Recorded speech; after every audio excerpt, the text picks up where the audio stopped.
This video deals with the structure of DNA. The functional unit of DNA, the thing that DNA is made from, is this little structure made up of 3 bits. The first bit is a phosphate group. The middle bit is a sugar, in this case deoxyribose. Remember that DNA and RNA have the same basic structure. One of the big differences is the sugar that's involved. So in this case, because we're looking at DNA, the sugar is deoxyribose. It's also got a nitrogenous base. So that's the basic unit. Now when you put these 3 things together, phosphate plus sugar plus nitrogenous base gives us a nucleotide. And the nucleotide is the functional unit for DNA. It's also the functional unit for RNA, but we'll come back to that when we look at RNA. There are 4 different types of nitrogenous bases. So the phosphate remains the same, the deoxyribose remains the same, but nucleotides themselves are different depending on the type of nitrogenous base that they have. First one is guanine. We use the symbol G to represent it, and in the exams you are allowed to just use G. It's an accepted abbreviation for guanine.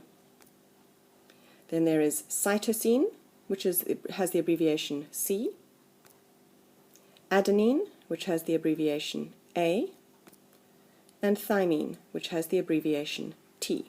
So that's guanine, cytosine, adenine, and thymine. Guanine and adenine are what we call purines. Now if you think back to the previous slide, you'll see that they're slightly bigger than the other 2. So the way to remember that these 2 are purines, the bigger structure has the shorter word.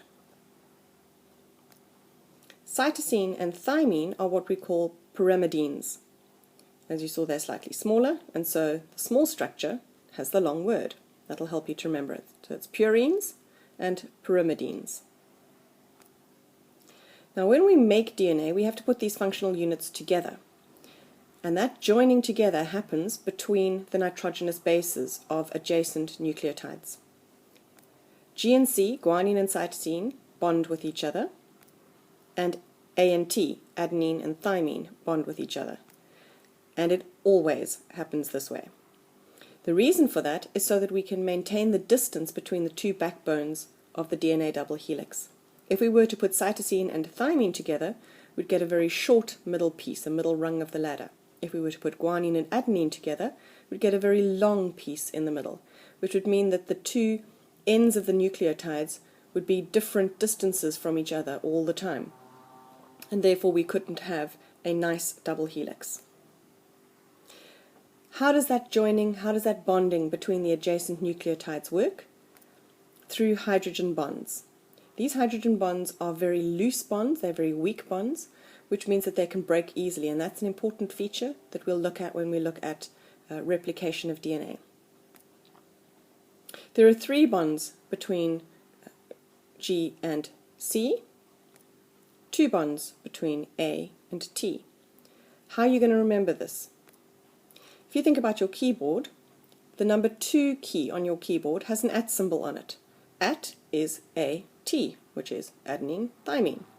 So adenine and thymine have 2 bonds, which must mean that guanine and cytosine have 3.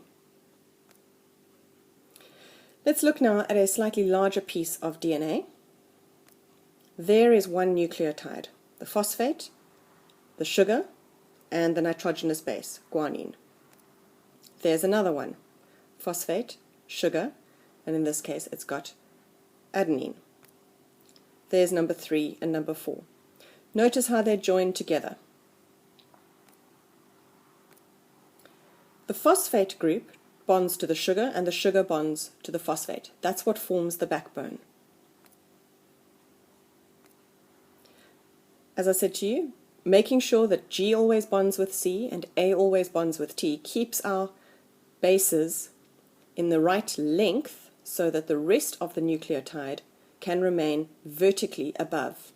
That's what gives us the backbone. So you can see here on the left that your guanine and your adenine are right above each other, or above and below each other, and on the right your cytosine and your thymine are right above or below each other. That distance for the nitrogenous base in the middle has to remain constant so that your backbone can be vertically aligned. Here's an even bigger piece of DNA, and just to show you the backbone structure, there is one backbone, there is the other backbone, made up, notice, of both your phosphates and your sugars. And in the middle, we have the rungs of the ladder, as it were, made up from our nitrogenous bases of the adjacent nucleotides that have bonded together.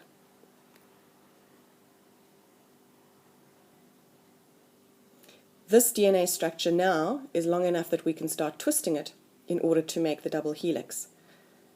But that obviously we're not going to do with this particular model.